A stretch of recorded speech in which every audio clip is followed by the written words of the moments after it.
Chapter 2. Little Willie. A 10-year-old boy cannot run a farm, but you can't tell a 10-year-old boy that, especially a boy like Little Willie. Grandfather grew potatoes, and that's exactly what Little Willie was going to do. The harvest was just weeks away, and Little Willie was sure that if the crop was a good one, Grandfather would get well. Hadn't Grandfather been overly concerned about the crop this year? Hadn't he insisted that every square inch of land be planted? Hadn't he gotten up in the middle of the night to check the irrigation? "Gonna be our best ever, Willie," he had said, and he had said it over and over again. Yes, after the harvest, everything would be all right. Little Willie was sure of it, but Doc Smith wasn't. "He's getting worse," she said 3 weeks later. "It's best to face these things, Willie. Your grandfather is going to die. He'll get better. You'll see. Wait till after the harvest." Doc Smith shook her head.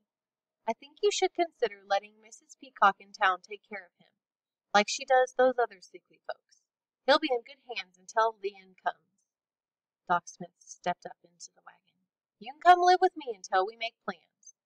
She looked at Searchlight. "I'm sure there's a farmer in these parts who needs a good work dog."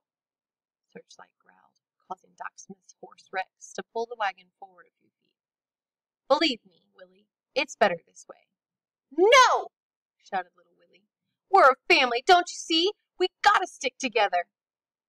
Searchlight barked loudly, causing the horse to rear up his hind legs and then take off running. Doc Smith jammed her foot on the brake, but it didn't do any good. The wagon disappeared down the road in a cloud of dust. Little Willie and Searchlight looked at each other, and then Little Willie broke out laughing. Searchlight joined, him by barking again. Little Willie knelt down, took Searchlight by the ears, and looked directly into her eyes. She had the greenest eyes you've ever seen. "I won't ever give you away. Ever. I promise." He put his arm around the dog's strong neck and held her tightly. "I love you, Searchlight." And Searchlight understood, for she had heard those words many times before. That evening, Little Willie made a discovery. He was sitting at the foot of Grandfather's bed, playing the harmonica. He wasn't as good as Grandfather by a long shot, and whenever he missed a note, Searchlight would put her head back and howl. Once, when Little Willie was way off key, Searchlight actually grabbed the harmonica in her mouth and ran out of the room with it. "Do you want me to play some more?" Little Willie asked Grandfather, knowing very well that Grandfather would not answer. Grandfather had not talked, not a word, for over 3 weeks. But something happened that was almost like talking. Grandfather put his hand down on the bed with his palm facing upward. Little Willie looked at the hand for a long time and then asked in a whisper, "Does that mean yes?" Grandfather closed his hand slowly and then opened it again.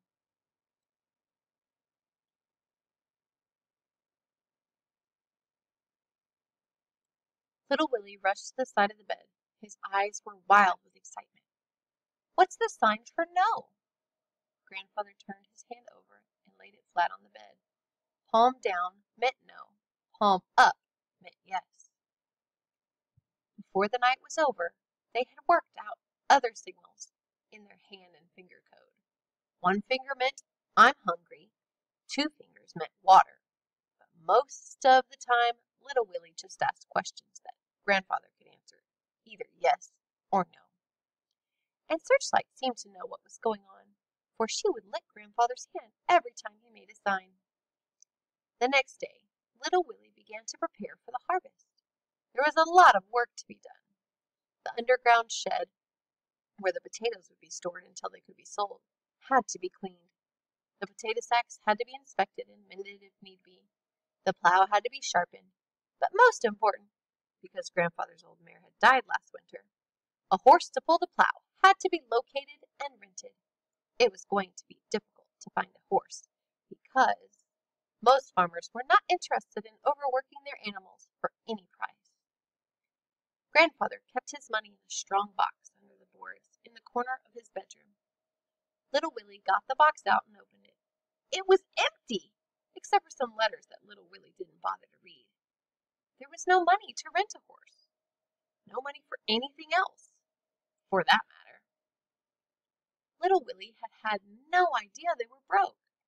Everything they had needed since Grandfather took sick, Little Willie had gotten at Lester's General Store on credit against this year's crop.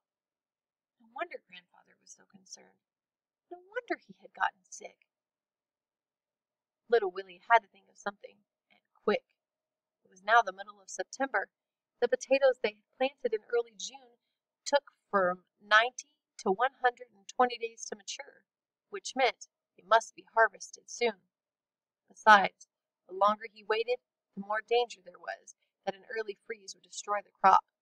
And Little Willie was sure that if the crop died, Grandfather would die too. A friend of Grandfather's offered to help, but Little Willie said no. Don't accept help unless you can pay for it, Grandfather had always said, especially from friends. And then Little Willie remembered something. His college money. He had enough to rent a horse, pay for help, everything. He told Grandfather about his plan, but Grandfather signaled no. Little Willie pleaded with him, but Grandfather just repeated, no, no, no. The situation appeared hopeless. But Little Willie was determined. He would dig up the potatoes by hand if he had to. And then Searchlight solved the problem. She walked over and stood in front of the plow. In her mouth was the harness she wore during the winter when she pulled the snow sled. Little Willie shook his head. Digging up a field is not the same as riding over snow, he told her. But Searchlight just stood there and would not move. You don't have the strength, girl. Little Willie tried to talk her out of it, but Searchlight had made up her mind. The potato plant grows about 2 feet high, but there are no potatoes on it. The potatoes are all underground. The plow digs up the plants and turns the potatoes to the surface, where they can be picked up and put into sacks.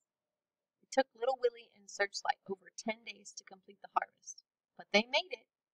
Either the dirt was softer than Willie had thought, or Searchlight was stronger because she actually seemed to enjoy herself. And the harvest was a big one, close to 200 bushels per acre, and each bushel weighed around 60 pounds. Little Willie inspected the potatoes, threw out the bad ones, and put the rest into sacks. He then put the sacks into the underground shed. Mr. Leeks, a tall man with a thin face, riding a horse that was also tall and had a thin face, came out to the farm and bought the potatoes. Last year, Grandfather had sold the crop to Mr. Leeks, so that's what Little Willie did this year. We made it, Grandfather, Little Willie said as tears of happiness rolled down his cheeks. See? Little Willie held up 2 handfuls of money. You can stop worrying. You can get better now. Grandfather put his hand down on the bed. Palm down meant no. It was not the crop he'd been worried about. It was something else. Little Willie had been wrong.